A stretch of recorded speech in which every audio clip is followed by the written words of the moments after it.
নমস্কার বন্ধুরা, অর্চনার রান্নাঘরে আপনাদের স্বাগত। আজ আমি আপনাদের লাউ পাতা বাটাবো।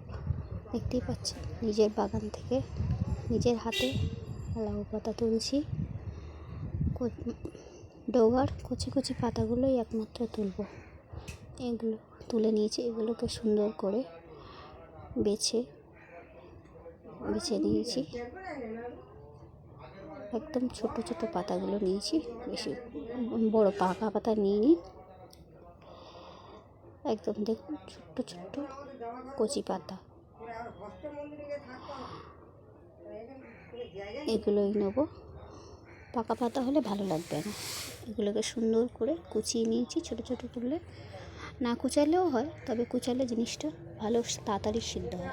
এবারে জল নিয়ে ভালো করে কচলে একটু বেশি জলে ধুইতে হবে, কেননা আমাদের বাড়িটা রাস্তার ধারে। এবার রাস্তার ধারে বাড়ি হোক না হোক, শাক পাতায় তো পোকামাকড় থাকে বা ধুলোবালিও লাগাতে, এগুলো যে কারণে সুন্দর করে কচলে ধুয়ে নিতে হবে। আমি এখানে একবার দেখিয়েছি, কিন্তু আমি বেশ কয়েকবার ধুয়ে নিয়েছি। ভিডিওটা বেশি বড় করতে চাইনি, ওই জন্য বেশিবার দেখাইনি। অনেকবার করেই ধুয়ে নিয়েছি। প্রথম ধুয়েছি, দেখুন জলটা প্রায় কালো হয়ে গেছে। এরপরে অনেকবার ধুয়ে তারপরে এটাকে দেখতেই পাচ্ছেন আমি সিদ্ধ করে একেবারে বেটে নিয়ে চলে এসেছি। মা শিলে বেটে দিয়েছে, তাতে টেস্টটা ভালো আসবে। সঙ্গে নিয়েছি পেঁয়াজ কুচি, রসুন, শুকনো লঙ্কা, কালো জিরে। কড়া বসিয়ে দিয়েছি গ্যাসে। এতে আমি শুকনো লঙ্কাগুলো শুকনো খোলায় দিয়ে একটু নেড়ে চেড়ে সুন্দর করে আস্তে আস্তে নেড়ে বেশ একটা কালো মতো করে ভেজে নিয়েছি। ওই লঙ্কাটা কোনো মতে উল্টানোর আমি চেষ্টা করেছি অনেক, কিন্তু উল্টাতে পারিনি। অনেক চেষ্টা করে উল্টাতে পারিনি। যাই হোক, শুকনো লঙ্কাগুলো বেশ একটু সুন্দর করে ভাজা করে নিতে হবে। করে নামিয়ে নিচ্ছি শুকনো লঙ্কাগুলো। এরপর আবার ওই কড়ায় যে রসুনগুলো আছে ওগুলো একটু শুকনো খোলায় দিয়ে দিলাম। শুকনো খোলায় দিয়ে ওগুলোকে সুন্দর করে নাড়াচাড়া করতে থাকলাম। নাড়াচাড়া করে বেশ, যেহেতু আমাদের বাড়িতে রসুনের ফ্লেভারটা খুব ভালোবাসে, কারণ রসুনটা একটু বেশি নিয়েছি। যারা ভালো না বাসে তারা একটু কমও নিতে পারে, তবে বাটায় তো রসুনটা একটু ভালো হলে ভালো লাগে। একটা লেয়ার পড়া অবধি, কালো লেয়ার পড়া অবধি, পোড়া ভাবা অবধি সুন্দর করে ভেজে নিয়েছি। দেখতেই পাচ্ছেন সুন্দর করে ভাজা হয়ে গেছে। এই অবস্থায় উল্টে পাল্টে দেখতে খুব সুন্দরভাবে ভাজা হয়ে গেছে।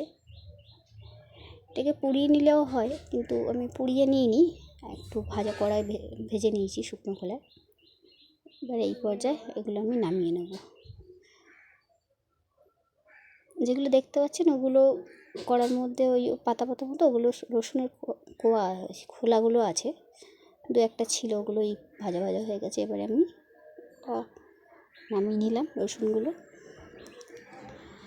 আর বন্ধুরা, আমি পেজটায় নতুন সম্পূর্ণ, এইভাবে কোনো দিন আমি কিছু করিনি, যে কারণে কথা বলতে একটু অসুবিধা হচ্ছে। আপনারা নিজ গুণে ক্ষমা করে দেবেন, এইটুকুই বলছি।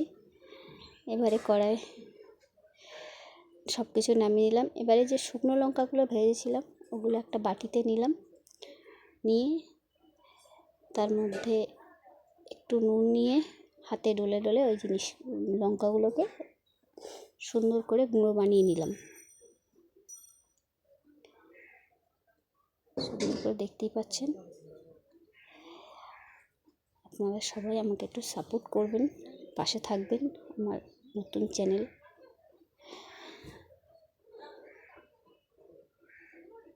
এই যে এইভাবে সুন্দর করে গুঁড়ো করে নিলাম।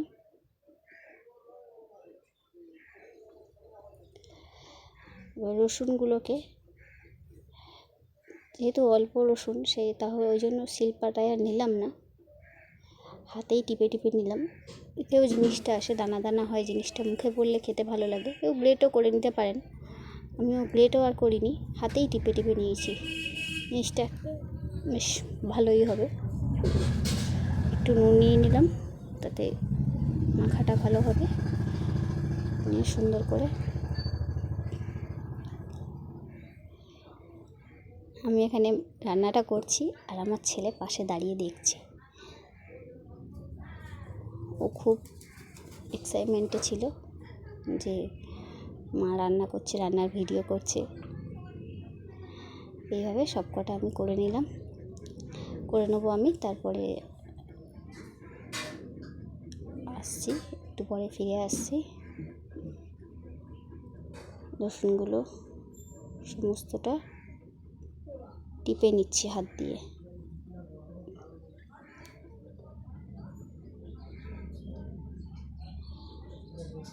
হাত দিয়ে টিপে নিয়েছি, বাকি যেগুলো আছে সেগুলো টিপে নিয়েছি। এবারে কড়াই গরম হলে তাতে একটু টিপে নিয়েছি, রসুনগুলো টিপে নিয়েছি। আর কড়াটা বসিয়ে ভালো করে আগে কড়াটা গরম করে নেবেন। তারপরে কড়াইয়ে তেল দিলাম। এই রান্নায় তেল একটু বেশি লাগে, কিন্তু যেহেতু প্রচণ্ড গরম, ছেলে খাবে, ওই কারণে বেশি দিইনি। এবার ওই তেলটা গরম করে তেলের মধ্যে কালো জিরে দিয়ে দিলাম। কালো জিরে দেওয়ার সঙ্গে সঙ্গে কালো জিরে ফুটে গেলে সাথে পেঁয়াজ কুচিটাও দিয়ে দিলাম। পেঁয়াজ কুচিটা দিয়ে একটু নেড়ে চেড়ে সুন্দর করে ভেজে নিলাম। দেখতেই পাচ্ছেন একটু ভাজা ভাজা হয়ে গেছে পেঁয়াজগুলো। বেশি লাল করার দরকার নেই, একটু বাদামি করে ভেজে নিয়েছি। এতে আমি ওই লাউ পাতা বাটাটা দিয়ে দিলাম। এই সময় আবার ক্যামেরা চলে গেছে আমার ছেলের হাতে, ফোনটা। ও নিজের উৎসাহ আর ধরে রাখতে পারছিল না, ওই কারণে বললো, দাও আমার কাছে ক্যামেরাটা দাও। যাই হোক, লাউ পাতাটা ভাজা ভাজা করে নিচ্ছি। তার সাথে মধ্যে যে হাত দিয়ে চিপে রাখা রসুনগুলো ছিল সেগুলো দিয়ে দিলাম। সঙ্গে লঙ্কা গুঁড়োটাও দিয়ে দিলাম, ভাজা লঙ্কার গুঁড়োটা। আমি আমার ছেলেকে দেখিয়ে দিচ্ছিলাম, যেহেতু আমার ছোট ছেলেও খাবে জিনিসটা। আমার ছোট ছেলে আবার এই পাতা টাতাগুলো খেতে খুব ভালোবাসে। শাক পাতা সবজি বাটা, যে জিনিসগুলো বাটাগুলো আমার ছোট ছেলে খেতে খুব ভালোবাসে। নুন দিচ্ছি। এই পর্যায়ে আমার ছেলের হাতে তেল ঠিকরে লাগছে বলে বললো, মা আমি আর পাচ্ছি না, এবারে তুমি সামলাও। তা আবার আমি নিয়ে নিলাম, নিয়ে নুনটা দিয়ে দিলাম, একটু নেড়ে নিলাম।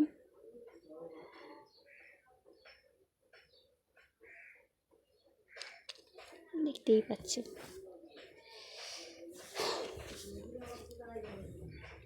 হলুদ দিয়ে দিলাম। আপনারা আপনাদের মতো হলুদ দিয়ে দেবেন।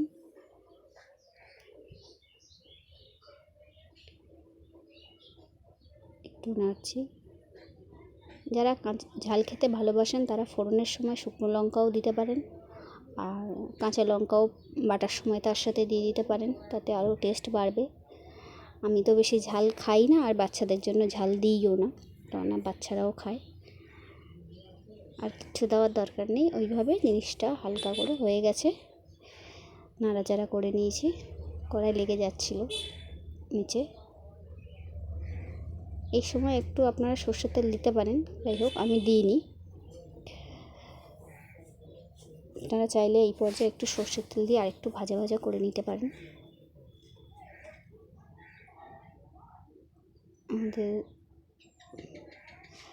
আমি চাইবো আপনারা সবাই এটা ট্রাই করবেন, করে দেখবেন কীরকম হয়।